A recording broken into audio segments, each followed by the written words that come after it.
Estamos de volta com o Band Entrevista e minha convidada de hoje é a empresária e provedora da Santa Casa de Misericórdia, Lise Weckeli.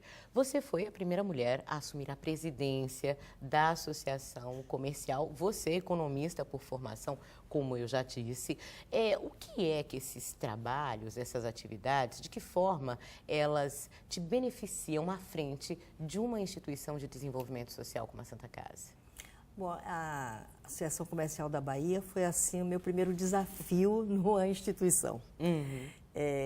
A Associação Comercial da Bahia, na época, eu dizia muito porque quem me antecedeu foi o Dr. João Sada Aldebrecht. E foi ele que me convidou para ser presidente da associação. Antes eu fui vice-presidente e depois passei para ser presidente da Associação Comercial. Eu acho que quando você tem um olhar e uma consciência social, qualquer lugar que você vá e qualquer trabalho que você faça, você leva isto com você. Então, a Associação Comercial, ela estava passando por uma etapa em que os micros e pequenos empresários careciam de uma voz. Eles não tinham vez nem voz. Os grandes se entendem, não é? Os grandes têm os mesmos interesses, eles se comunicam de uma forma diferente. Os pequenos, eles ficam à mercê de uma entidade que realmente seja um guarda-chuva, que pegue eles e que seja voz para eles e que leve as suas necessidades. Foi o que eu tentei fazer na Associação Comercial, creio que assim fiz. Então, eu abri as portas e nós tivemos, assim, reuniões com todos os micros e pequenos empresários, ouvimos eles. E levávamos, então, para o secretário da Fazenda, para o governador, para os órgãos que poderiam nos ajudar a resolver essas situações que eles passavam. Então, para mim também foi muito gratificante eu ter passado pela Associação Comercial, porque eu acho que esse olhar social, quando você tem, você leva para onde você vai. E o empresário baiano, mais especificamente, já se deu conta da necessidade de conscientização, de desenvolvimento social, de responsabilidade social? Olha, eu acho que hoje em dia nós todos somos até obrigados a tomar essa consciência. Quer seja por convicção, quer seja por qualquer outra coisa, às vezes até por uma questão de defesa, viu? Nós chegamos a um ponto em que o Brasil que dá certo não pode ficar tão distante do Brasil, que ainda precisa caminhar e muito. Eu acho que esse foi um grande erro nosso, não é da agora, não é? Talvez seja desde a época do descobrimento do Brasil com os portugueses, em que havia, né? Nós ainda, creio eu, que temos ainda todo aquele ranço do senhor Senzala. Temos muito preconceito. Muito preconceito, também, né? De parte a parte, não é? Nós precisamos levantar a autoestima das pessoas, mostrar o quanto elas são capazes de andar sozinhas, que não dependem de ajudas nem de benesses de ninguém, porque todos nós somos capazes, não é? Basta que tenhamos essa oportunidade. E eu acho que o empresariado, ele está acordando, porque nós levamos muito tempo tendo Brasis totalmente diferentes. Eu me lembro que alguns anos atrás, já fazia alguns anos, quando o Papa esteve aqui no Brasil, na Bahia, né? João Paulo, ele fez ele deu uma entrevista e fez um pronunciamento no Campo Grande para os formadores de opinião, os empresários. E ele dizia muito isso, ele dizia, vocês deem por inteligência para que depois não lhes sejam tomados.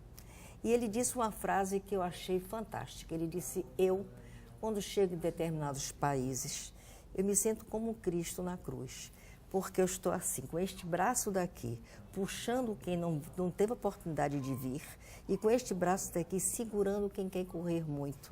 Porque enquanto nós não conseguirmos criar um determinado equilíbrio, que não será total, porque isso também seria uma utopia, claro, mas que pelo menos seja mais justo, mais fraterno, que a gente possa dizer que a nossa pátria é a pátria mãe gentil. Então, enquanto isso não acontecer, nós teremos todos esses problemas que nós estamos enfrentando agora, né?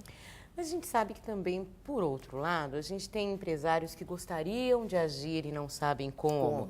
Há pessoas que gostariam de agir e têm medo, têm receio. Como é que se incentiva essa responsabilidade social, não só das empresas, mas do cidadão mesmo? Bom, eu acho que quanto mais a gente divulgar os trabalhos que são feitos, e você está falando da Santa Casa, mas eu poderia enumerar assim tantos e tantos, né? No próprio bairro da Paz mesmo, nós temos muita gente trabalhando, muitas ONGs, muitas, seja até os espíritas estão lá fazendo um trabalho belíssimo, né? Então, eu acho que hoje em dia já se desperta muito, talvez não seja tão divulgado como deveria ser. E eu sei de muitas pessoas que gostariam realmente de ajudar. Eu não sei se você sabe, mas nós na Santa Casa temos um grupo de voluntários que é uma coisa emocionante. Eles são contadores, nós formamos eles. E hoje em dia já saíram da Santa Casa, do Hospital Santa Isabel, e hoje em dia já estão em todos os hospitais. São contadores de histórias para as crianças que estão doentes. São ouvidores de história, porque os velhos, os idosos, eles não querem ouvir, eles querem falar das suas experiências e às vezes não tem quem os ouça. Então nós formamos ouvidores de história. Nós temos na maternidade as doulas, que é um trabalho lindo. Eu estou formando agora o segundo grupo, porque são pessoas que chegam para ter neném e que não têm um acompanhante e que se sentem tão carentes, né? E nessa hora é tão bom ter um companheiro, de atenção, uma pessoa carinho, de atenção. toque. E elas são treinadas 6 meses. Elas entram na sala de parto, elas dão a mão, elas ajudam depois a botar a criança para amamentar. Então elas ficam durante o tempo que elas estão na maternidade, elas são acompanhantes. Então esse trabalho voluntariado cada vez cresce mais.